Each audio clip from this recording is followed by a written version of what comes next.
নমস্কার বন্ধুরা, অপর্ণাস কিচেনে আপনাদের আবারও স্বাগত। আজকে আমি নিয়ে এসেছি আরও একটা নতুন রেসিপি নিয়ে। রেসিপিটা চলুন শুরু করি। আজকে আমি দেখাবো ক্যাটারিংয়ে কেমন করে রান্না করা হয় পটলের কোরমা। আমরা পটলের দোরমা শুনেছি, আপনারা কোরমাও হয়তো শুনেছেন, তবে সেটা কেমন করে রান্না করা হয় হয়তো সেটা জানেন না। সেটা আপনাদের সঙ্গে শেয়ার করতে যাচ্ছি। প্রথমে পটলটাকে ভালো করে ছুলে নিয়ে ভেজে নেওয়া হচ্ছে, দেখতেই পাচ্ছেন। আর তারপরে একটা কড়াইতে ঘি দিয়ে সেখানে দিয়ে দেওয়া হচ্ছে আদা এবং সামান্য পরিমাণ জিরে। সেটাকে কোনো রকম এখানে কোনো ফোড়ন দেওয়া হয়নি, তেজপাতা বা লঙ্কা কিছুই দেওয়া হয়নি, নর্মালি। এরপরে দিয়ে দেওয়া হচ্ছে পটলের ভেতরে যে দানাগুলো বের করে নেওয়া হয়েছে, সেই দানাগুলোর পেস্ট এখানে দিয়ে দেওয়া হলো। সেই পেস্টটাকে খুব ভালো করে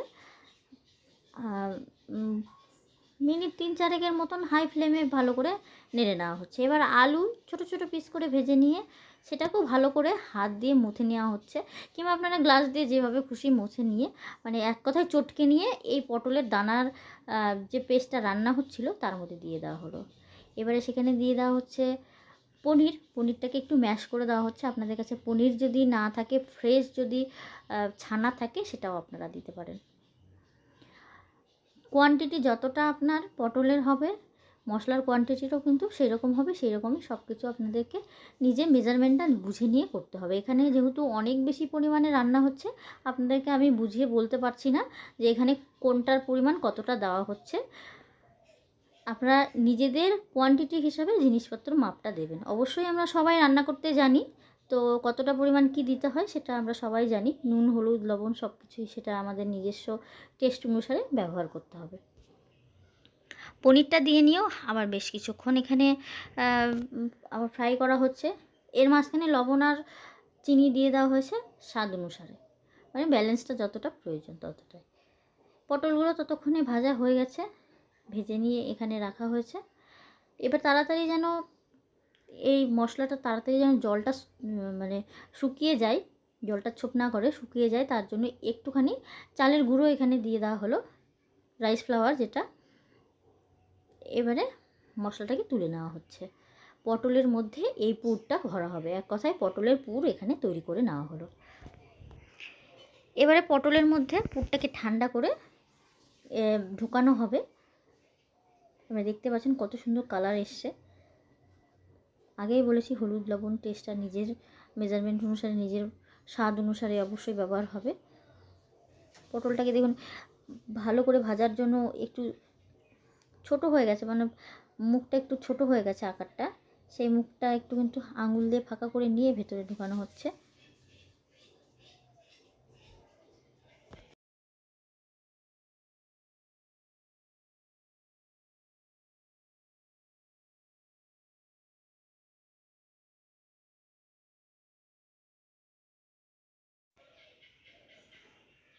এভাবেই পটলের সমস্ত পটলগুলোতে পুর ভরে নিতে হবে। এটা একটু বেশ সময় নিয়ে করতে হয়।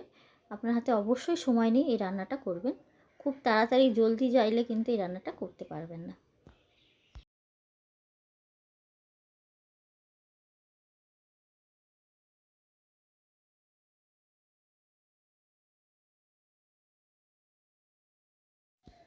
সমস্ত পটলগুলোতে পুর ভরা এদিকে হয়ে গেছে।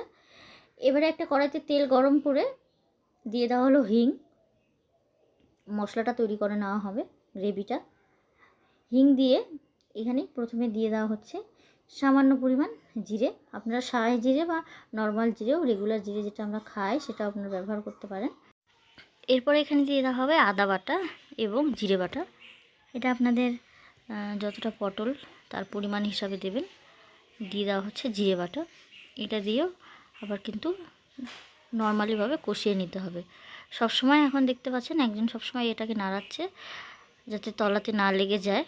গ্যাসের ফ্লেমটা এখানে হাই ফ্লেমই করা আছে, যেহেতু অনেকগুলো মশলা।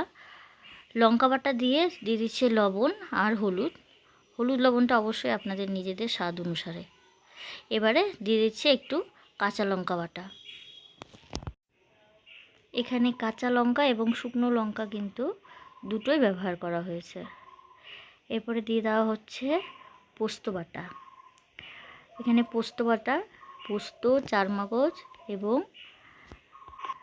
কাজু, এই 3টে জিনিস বাটা এখানে এখন ব্যবহার করা হবে।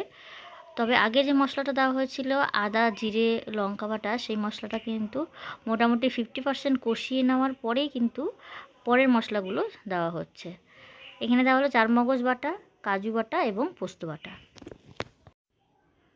এরপরে ধুয়ে সামান্য একটু জল দিয়ে সেখানে দিয়ে দেওয়া হচ্ছে দুধটাকে দিয়ে এখানে কিন্তু কষাতে হবে। আমি যে গ্রেভিটা হবে সেই গ্রেভিটা কিন্তু দুধ দিয়ে হবে। এটা নর্মাল প্লেন জল ব্যবহার না করলেই বেশি টেস্টটা আসে।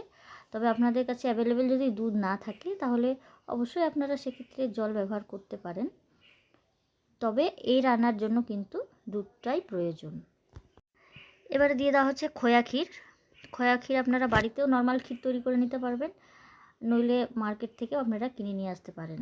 যে দুধ এখানে ব্যবহার করা হয়েছে সেটা প্যাকেটিং দুধ ব্যবহার করা হয়েছে, তবে আপনারা গরুর দুধও কিন্তু ব্যবহার করতে পারেন।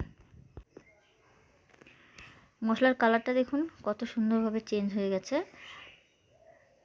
খোয়া ক্ষীর দিয়ে দেওয়ার পরে দিয়ে দেওয়া হচ্ছে স্বাদ অনুসারে লবণ। যদি লবণ কম হয়ে থাকে তাহলে এখন আপনারা লবণ আর চিনির ব্যালেন্সটা কিন্তু অবশ্যই দেখে নেবেন। এবারে দিয়ে দেওয়া হচ্ছে ব্যালেন্সটাকে ঠিক করার জন্য চিনি। বারবার করে আমি একটাই কথা বলছি, আপনাদের যতটা কোয়ান্টিটি বেশি আপনাদের কোয়ান্টিটি হিসাবে কিন্তু মশলার পরিমাণটা আপনারা আন্দাজ করে দেবেন। দিয়ে দেওয়া হলো ঘি এবং বাটার। নর্মাল ঘি ব্যবহার করা হলো এখন, যেটা আমরা রেগুলার খাই দেশি ঘি, সেটাই প্রথমে ব্যবহার করা হয়েছে। আর একটা কিউব বাটারের হাফ এখানে দিয়ে দেওয়া হলো। মশলাটাকে কিন্তু পর্যাপ্ত পরিমাণে গ্যাসের ফ্লেমটা কমিয়ে কিন্তু আপনাকে কষাতে হবে, নইলে বাদামের গন্ধটা লাগবে। যার কারণে আপনাকে বেশ কিছুক্ষণ ধরে প্রায় 15-20 মিনিট ধরে কিন্তু এটাকে কষাতে হবে। গ্যাসের ফ্লেমটা একেবারে কম করে দিয়ে মশলাগুলো কষাতে থাকবে। মশলা কষাতে কষাতে দেখুন উপরে তেল বেরিয়ে এসছে, মশলা কষানো হয়ে গেছে। তারপরে একটু জল দিয়ে এখানে মশলাটাকে ফোটানো হচ্ছে এবং এবারে দেওয়া হলো টমেটো কেচাপ। তারপরেও কিন্তু বেশ কিছুক্ষণ ধরে একটু ফুটিয়ে নেওয়া হচ্ছে। যতটা পরিমাণ আপনার গ্রেভি দরকার, ঝোল দরকার এক কথায়, ততটা পরিমাণ আপনি এখানে জল ব্যবহার করতে পারবেন। হয়ে এসছে প্রায়, এখন আবারও একটুখানি দিয়ে দেওয়া হলো ঘি আর কাঁচা লঙ্কা উপরে সেন্টের জন্য ব্যবহার করা হচ্ছে। এবারে একটা টুইস্ট আছে আপনাদের জন্য, সেটা হচ্ছে তেজপাতা। তেজপাতাটা কিন্তু এখন ব্যবহার করা হবে। তেজপাতা কিন্তু আগে ব্যবহার করা হয়নি। নর্মাল রান্নায় আমরা তেজপাতাটা ফোড়নের সময় দিই, কিন্তু এখন দেখুন তেজপাতাটা একেবারে লাস্টে ব্যবহার হচ্ছে এবং গরম মশলা তারপরে দেওয়া হচ্ছে। কারণ তেজপাতাটা পরে দিলে এর সেন্টটা বেশ সুন্দর একটা স্মেল আসবে।